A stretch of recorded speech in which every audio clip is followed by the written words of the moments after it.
కూడా తోసేసి లోపలికి అల్లు అర్జున్ కూడా తీసుకెళ్లినటువంటి అంశాలు కూడా ఉన్నాయి, ఆ వీడియోలు కూడా ఉన్నాయి. హైదరాబాద్ సిపి సివి ఆనంద్ కూడా ఆ వీడియోలను రిలీజ్ చేయడం జరిగింది. మరోవైపు స్వయంగా ఏసీపీనే అల్లు అర్జున్ దగ్గరికి వెళ్ళి బయటికి తీసుకొని వచ్చినటువంటి వీడియోను సైతం ఉంది. కానీ అల్లు అర్జున్ ప్రెస్ మీట్లో మాత్రం తన దగ్గరికి ఎవరు పోలీసులు రాలేదని, తన దగ్గర ఎవరు కూడా పోలీసులు నన్ను థియేటర్ నుంచి బయటికి తీసుకురాలేదు, తర్వాత రేవతి చనిపోయినటువంటి విషయం దుర్ఘటన జరిగినటువంటి మర్నాడు తనకు తెలిసిందని ఈ విధంగా మీడియా ముందు చెప్పడం వల్ల కేసును ఎంతో కొంత ప్రభావితం చేస్తూ ఉన్నాడు. కాబట్టి కేసు ప్రభావితం చేసే విధంగా వ్యవహరిస్తే అది హైకోర్టు ఇచ్చినటువంటి తీర్పుకు ఉల్లంఘన అవుతుంది. హైకోర్టు ఇచ్చినటువంటి తీర్పులో స్పష్టంగా కొన్ని ఆంక్షలు ఉన్నాయి, కొన్ని ఆదేశాలు ఉన్నాయి. కాబట్టి వాటిని పట్టించుకోకుండా సీఎం రేవంత్ రెడ్డి మాట్లాడిన తర్వాత సాయంత్రానికే కౌంటర్ రూపంలో తను ఇచ్చాడనేటువంటి అంశాన్ని కూడా ప్రస్తుతం అయితే మాత్రం పోలీసులు భావిస్తున్నారు. ఇప్పుడు హైకోర్టు ఆదేశాలను ఉల్లంఘించాడు కాబట్టి ఆ అంశాలను కూడా కోర్టు దృష్టికి తీసుకెళ్తామనేటువంటి అంశాన్ని పోలీసులు అయితే స్పష్టంగా చెప్తున్నారు.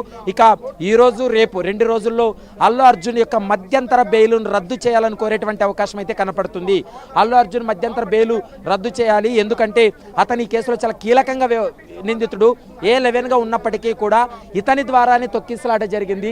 ఇతను వచ్చినటువంటి సమయంలో రూప్ టాప్ పైన అభివాదం చేస్తూ వెళ్ళినటువంటి సమయంలో ఒక్కసారిగా అభిమానులందరూ కూడా అతన్ని చూసేందుకు ఎగబడ్డారు. దీనివల్లనే అక్కడ తొక్కిసలాట జరిగిందనేది ప్రస్తుతం పోలీసులు అయితే నిర్ధారణకు రావడం జరిగింది.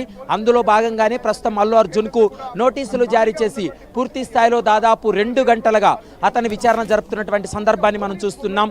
మరొక గంట పాటు విచారణ జరిగేటువంటి అవకాశం ఉంటుంది. ఎందుకంటే ఇక్కడ చాలామంది సోషల్ మీడియా వేదికగా ట్రోల్ చేస్తున్నారు. కనీసం పుష్ప సినిమా డ్యూరేషన్ ఎంత ఉందో అంతసేపు అయినా పోలీసులు విచారణ జరుపుతారా అంటూ కూడా సోషల్ మీడియా వేదికగా క్వశ్చన్ చేస్తున్నారు.